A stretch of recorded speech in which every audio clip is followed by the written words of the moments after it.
Hello friends, it's Stamp Ventures with Shauna, Stampin' Up! Demonstrator from Moose Jaw, Saskatchewan, Canada.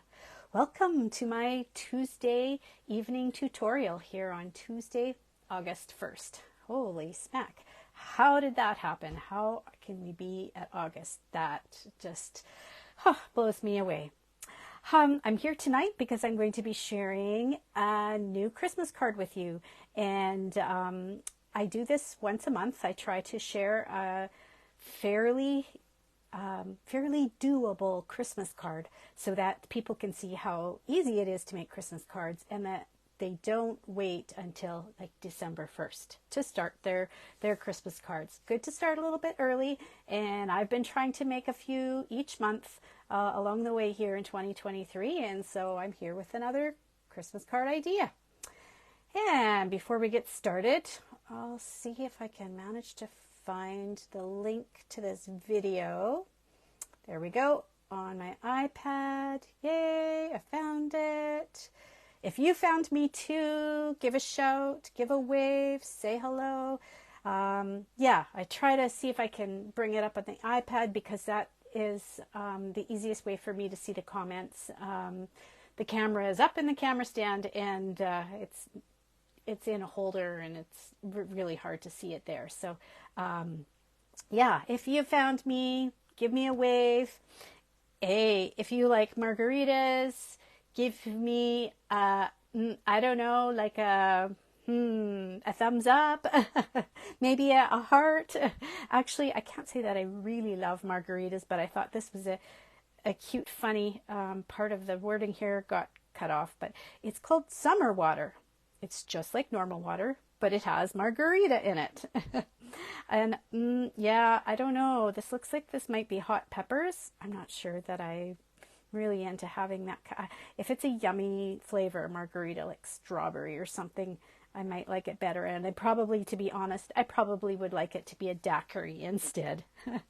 But hope you're staying cool out there. We've had another warm day, and I do have a weather report for you from here in Saskatchewan. I didn't get it written down, but today's weather is milkshake worthy. We've had another couple hot days in a row, and everybody really needs to make sure they stay hydrated out there. We've had some humidity too. And so one of the ways you can stay hydrated is having a milkshake or sharing a milkshake with someone. So today's weather report is brought to you by the Share a Milkshake stamp set on page 54 in the annual catalog. I didn't have a milkshake today, but I did have a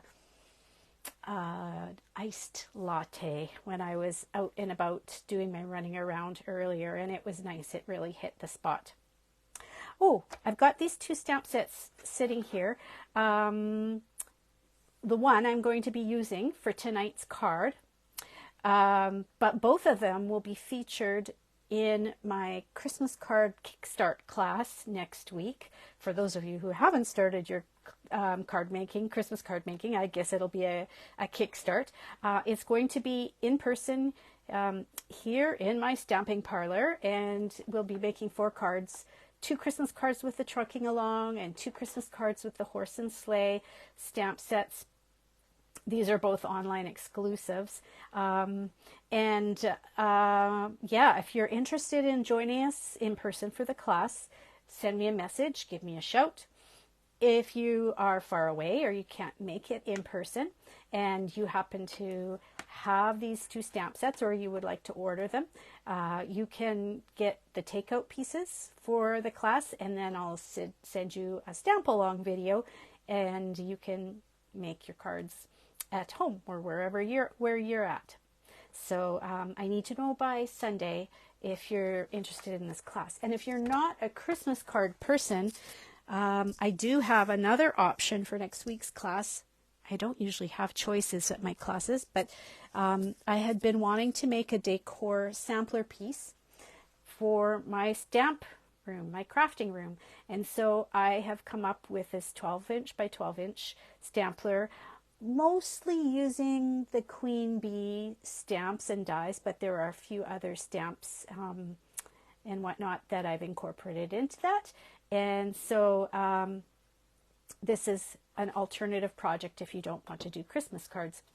I should mention with this project, I'm not able to send the pieces in the mail because sending a 12-inch by 12-inch piece of cardstock would cost like $25 or something really goofy like that, because it can't go as letter mail. It would go like as a parcel, and you know, parcels start at a very expensive price. So, but if you want to know how to make this, you could register just for the video, and I can walk you through step by step and tell you all the tips and the dimensions for creating a project like this. So the video is $5, and you can message me if you're interested in signing up for the video class.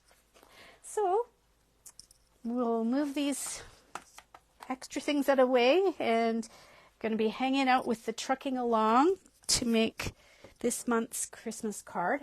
And it's quite an easy card, and so this is one that you could make multiples of. Sometimes when I'm doing my videos, I show you exactly, okay, this is how you stamp all of the, or not stamp, how you cut all the different sized pieces. Today I have them already cut for you. But if you need a little bit more information about cutting and scoring, especially for projects where you're making a lot of cards, you might want to go back, put in hashtag 12 months of Christmas, 12 with the, not the written 12, but the number 12. And or you could maybe even catch a couple of them on my YouTube channel too. I'll have maybe more tips on cutting and scoring for large batches of cards. So our base of the card today is a standard 8.5 by 5.5 piece of, this is the thick basic white cardstock, and I've scored it in the middle at 4 1/4. I'm going to fold it in half. Sometimes I find when I fold my cards that one edge doesn't fold down and meet the other edge like I'd like it to. So the one that's protruding over, I make that the front one, so it makes it look like a nice clean flat edge along there. And then I've got this piece, and this is an optional part. It's going to involve just a very little bit of embossing with a Stamp and Cut and Emboss machine. But if you don't have a machine, you could make this card very similarly. It just wouldn't have this textured piece in the background. And it's white on white, so it's very subtle, but I think it really adds a nice dimension to the finished project. I got the idea for this card from another demonstrator in the United States. I found a card, it didn't use Trucking Along, it used a completely different image and stamp set, but the idea was something I found on Brandy Cox's Pinterest page, and so I thought, okay, I can use this idea and adapt it to what I want to do today. So I'm going to run this through my Stamp and Cut and Emboss machine, and I'm going to reach for the machine here. I actually have it with me today. Sometimes I do the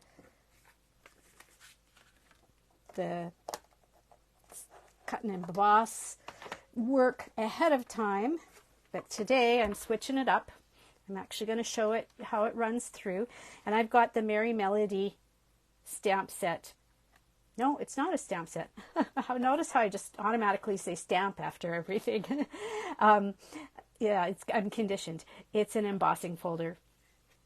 And it's easy to tell what is up or down if you can find these treble and bass clefs along the one side. But when you run it through, if you don't happen to grab one of those treble and bass clefs on your piece of paper, I'll show you a quick tip so that you know if your music is upside down or right side up.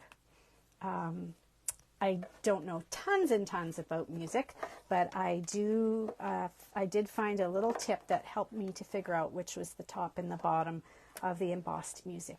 So because this is a really thick embossing folder, sometimes it's called a 3D embossing folder, I only need the base platform, and I just need this one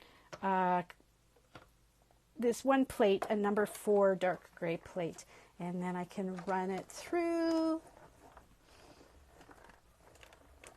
And you probably noticed that I was making the lines of music go the long way. That's going to be the orientation of my card. Okay, I can move that out of the road now. Try not to drop anything. Okay, so here's my tip. For the music, when you're looking at the notes, if you see little dots, if the dots are on the left-hand side of the notes, then you've got your music upside down. If you turn it around, and I don't know if this will show up on your screen at all, but I can see like there's 2 dots right here after these 2 notes. The dots are on the right-hand side, then your music is good to go and it's going in the right direction.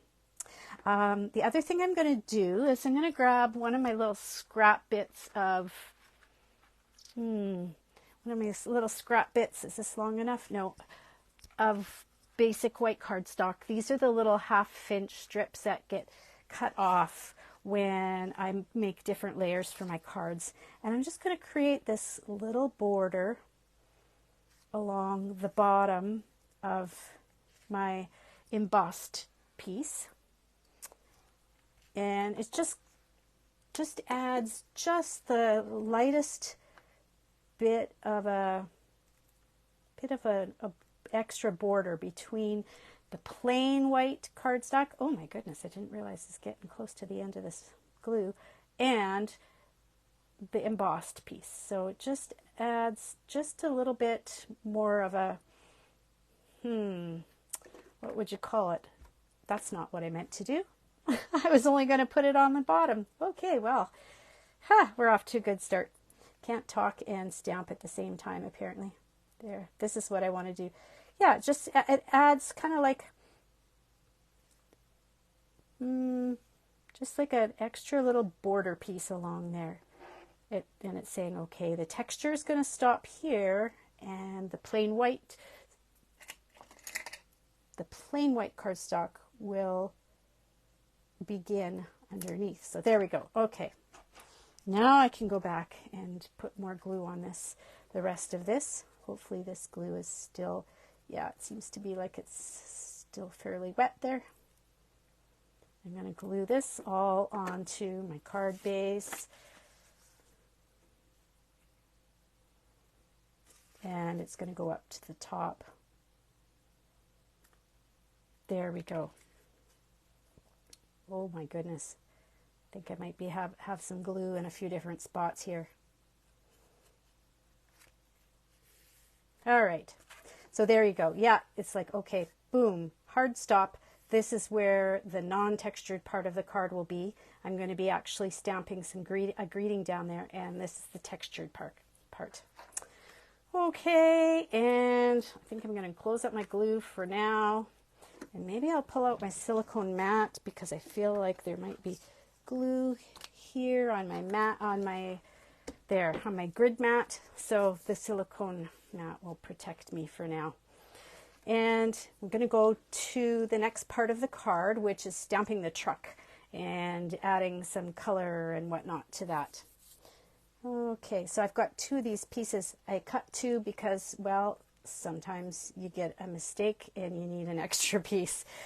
This is 2 inches by 3 1/4. Yeah, 2 inches by 3 1/4.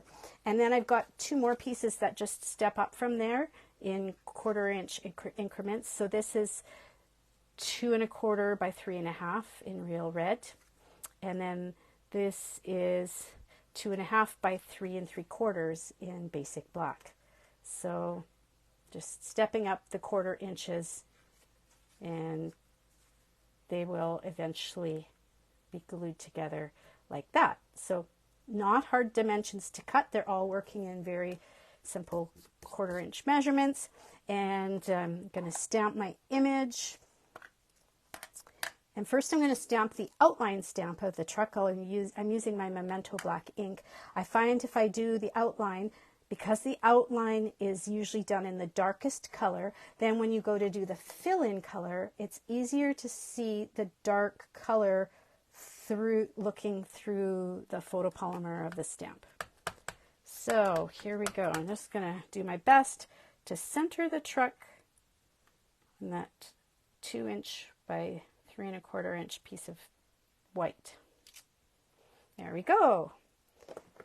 And I don't know if you noticed when I was using this ink pad, but I do my best to hold it like with my fingertips and try and not touch in these edges here, as you can see, the edges of the cover sometimes they touch along the ink and then they push it down into there. So if you can like touch the very, very, very edges of the memento, that's the best thing to do. And when you're done, you still might want to check your fingers and see if there's any black on them. I've got some alcohol wipes nearby here, and I'm just going to make sure that I'm not infecting my card with any black that I picked up inadvertently. But that's a definite tip that you might want to keep in mind when you're using the memento ink, is just to grab it with the edges, the very fingertips, and not to get your finger too much further onto the sides of the ink pad. Okay, so because this is a Christmas card, I'm going to make a red truck here tonight, and I've grabbed the Real Red ink to coordinate with the Real Red cardstock here. And now my next tip for this card is lining up the image, the fill-in image on the truck. You could totally get out Stampin' Blends or pencil crayons or watercolor pencil crayons and color the truck that way. But I like this fill-in stamp because it's like, boom, one and done, and your truck has all the color it needs. And there's some highlight lines on here too. So it took me a few goes with the fill-in stamp to get it to match up with the truck the way I liked it. And so here's what I found that worked best for me. I'm not going to put ink on it just yet. I found that if I lined up the window of the fill-in with the window of the outline image, and I used that window to guide my stamp down, and then the last thing that I did is that I looked here at, what's that part that goes over that? Is that the wheel well? I don't know. What do you call those things on a old-fashioned truck? I look to make sure, because sometimes the fill-in stamp kind of goes low on this wheel well and up a little bit on this one, or vice versa. So if you're lining up with the window and then checking to make sure that it's leveling out between the two wheel wells, that trick has usually worked for me. So I'm going to ink up the stamp, and I'm going to tap it a few times. A lot of you have heard me say this. Putting ink on the stamp is like putting tiny little droplets of ink all over it, and you want those droplets of ink to be nice and even as possible. Okay, so now I'm looking through the window of the truck, and every once in a while I'm glancing down to make sure that those wheel wells are also lined up too. I think I might be a little bit off. I don't, because the camera is there, it's hard for me to look straight down on it like I would when I'm stamping on my own. Oh, not bad though. Pretty good. Yep. So use the window trick. And it looks like almost like a cherry cobbler truck right now. But as it dries, it will improve. Now, I should mention something. I stamped some trucks with some of my newer, less used ink pads. I haven't used Orchid Oasis all that much. And you're going to see here the truck looks a little bit bubbly. And what happened, I think, with the newer inks is that there was so much ink refill in the center of the ink pad that it just globbed in big droplets instead of small droplets. So I took a piece of scrap paper, and some of you have seen me do this too, and I just scraped a little bit of ink off to the edge here. And then when I inked up my stamp, I found that I was getting smaller, more even droplets. So, and you might find that this gets really super duper inky, and I shouldn't have set that down. I should just throw it right into my garbage can. yeah, so you might find then you start to get a little bit more ink on the edges, but you can scrape that back, or you can go in and re-ink more if you need to, but sometimes it's just too juicy in the center, so watch out for that. Okay, I think I can close this red now. Move that out of the road. I'm going to go in and color the tires of this truck, and there is a fill-in stamp with the wheels or the tires, and I found that I liked using the Pebbled Path, which is like a very dark gray for this, because this is a fill-in. It's putting on a layer of ink, and you could use the Memento Black, but Memento Black, as you know, has a different texture to the stamp pad. It's covered in a fabric, and the fabric has a weave in it, and sometimes you actually get the pattern of the weave on your flat stamps. So these classic ink pads, the Stampin' Up! Classic ink pads are foam, and when you do the tapping and picking up the ink, you're not getting a texture because the foam is very soft. Okay, so now I'm just looking again down as best I can with a camera in front of me. I'm looking for the wheels and that little circle in the center of the wheels. I'm not sure what this is going to be like. Let's see.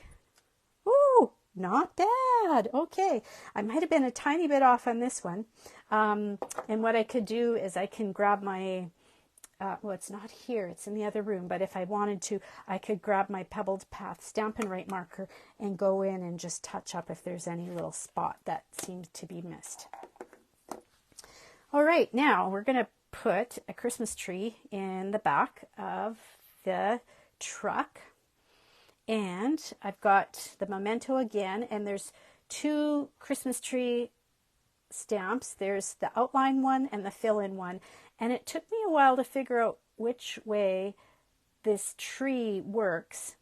And basically you have to look for the very, very pointy tip, and the pointy tip is going to be going off to the left, and it's actually, the tree is going to be resting on the cab of the truck. So again, I'm going to ink up the outline tree with the Memento Black, and be careful just to touch the edges of the ink pad. And now I want to rest the tree branches on the truck, the edge of the truck box. Hopefully I'm not going over too much, and get my tree close to the edge of the cab there. Wow, well that worked out pretty well. Okay, and we'll close this up, and then now I'm going to grab a green for the leaves of the tree, the fill-in part, and I've got Parakeet Party here, which is like, it really is a party green. Some people might like to have a less vibrant green, a less neon green, but I think it's just a fun green, and makes it pop. So I'm going to ink this up, and again my tip top of the tree is going to be leaning to the left, and just looking through for the tree, the outlines of the trees, and filling it in with this stamp like that. Oh yeah, it's a joyful green. That's how I will put it. So that's almost all the stamping I'm going to do. I do have a greeting that I'll be putting at the bottom of the card, but I'm going to layer off these pieces now. So if you just happen to join me, I'm going to be layering this 2" by 3 1/4 inch piece of basic white onto the 2 1/4 by 3 1/2 piece of real red. So we're just going to go up the 1/4 inch. And line it up like that.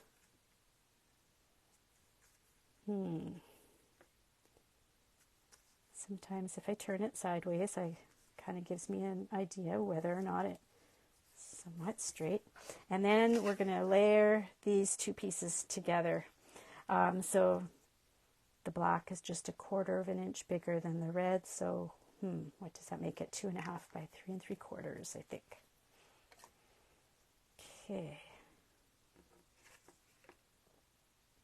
And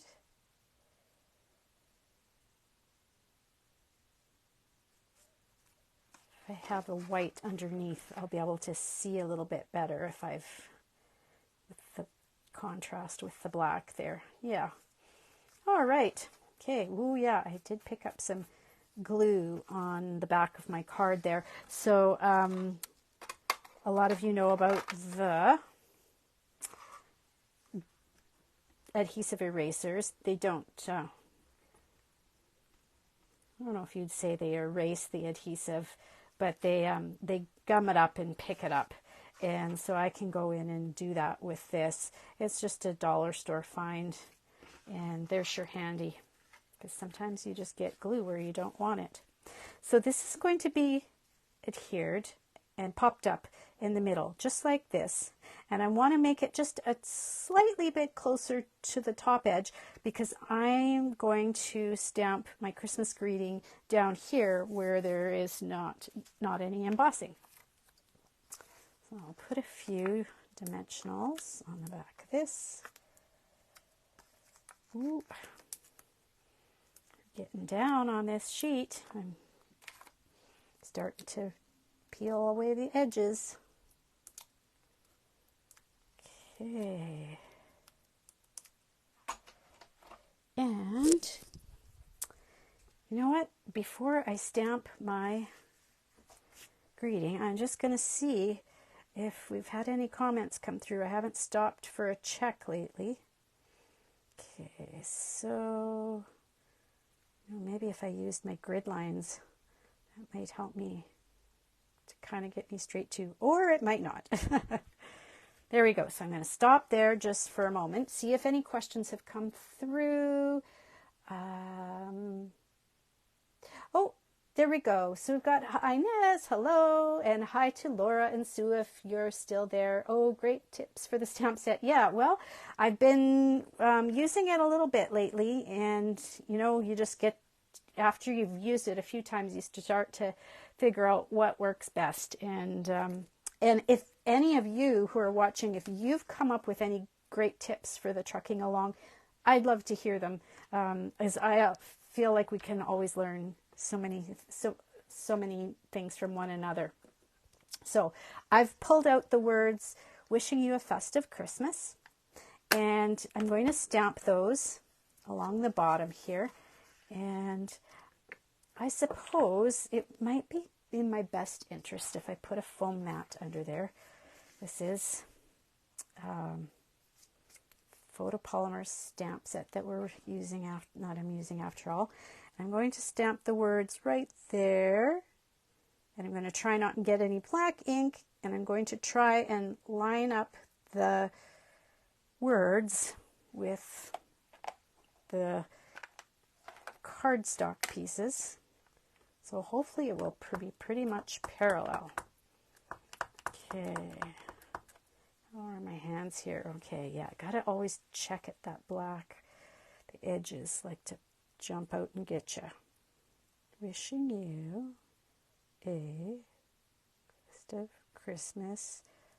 Hopefully that's kind of sort of straight. And I'm not going to rush to lift this up. I'm going to make sure that all those pieces, those little droplets of black, are making contact. All right, yeah, it did get fairly straight. So that is my sweet and simple card idea that I wanted to share with you, that it wouldn't be too hard to make a bunch of these as part of your Christmas card making. And